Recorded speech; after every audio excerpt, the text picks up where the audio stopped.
दोस्तों, यह माँ की ममता और त्याग की कहानी है। प्लीज ये कहानी जरूर सुने। दोस्तों, सर्दियों की एक काली रात थी। घना कोहरा और ठंडी हवाएं हड्डियों तक चुभ रही थीं।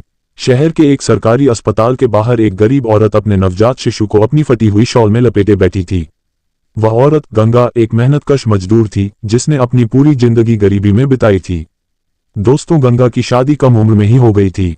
उसका पति रामू, जो एक रिक्शा चालक था, कुछ साल पहले एक दुर्घटना में चल बसा। गंगा के पास न कोई सहारा था, न कोई घर। पेट पालने के लिए वह लोगों के घरों में झाड़ू पोंछा करने लगी। जब उसे पता चला कि वह मां बनने वाली है, तो उसके अंदर एक नई रोशनी जाग उठी। लेकिन गरीबी के अंधकार में ये रोशनी भी धुंधली पड़ने लगी थी। दोस्तों, गंगा ने अपने बच्चे के लिए न जाने कितने कष्ट सहे। वह खुद भूखी रहकर भी पेट में पल रहे अपने बच्चे के लिए संघर्ष करती रही। आखिरकार एक दिन उसने एक सरकारी अस्पताल में अपने बेटे को जन्म दिया। लेकिन डॉक्टरों ने बताया कि बच्चा कमजोर है और उसे सही देखभाल और पोषण की जरूरत है। गंगा के पास इतने पैसे भी नहीं थे कि वह अपने बच्चे के लिए दूध खरीद सके। वह खुद भूखी थी, इसलिए उसे दूध भी नहीं उतर रहा था। अस्पताल से डिस्चार्ज होने के बाद वह दर दर भटकने लगी। ठंड बढ़ती जा रही थी और नवजात शिशु की हालत भी बिगड़ने लगी थी। एक रात, जब ठंड अपनी चरम सीमा पर थी, गंगा अपने बच्चे को लेकर एक बंद दुकान के बाहर बैठ गई।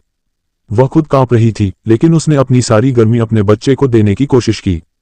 धीरे धीरे उसकी सांसें मंद पड़ने लगी, लेकिन उसने अपने बच्चे को मजबूती से अपनी बाहों में जकड़े रखा। सुबह जब कुछ लोग उधर से गुजरे, तो उन्होंने देखा कि गंगा की आंखें बंद थीं। उसका शरीर ठंडा पड़ चुका था, लेकिन उसके आंचल में लिपटा बच्चा अभी भी जीवित था। वह गंगा की ममता और त्याग का प्रमाण था। लोगों ने तुरंत बच्चे को अस्पताल पहुंचाया और एक दयालु दंपति ने उसे गोद ले लिया। उस दिन शहर में हर कोई गंगा की ममता की इस अनकही कहानी को सुनकर रो पड़ा।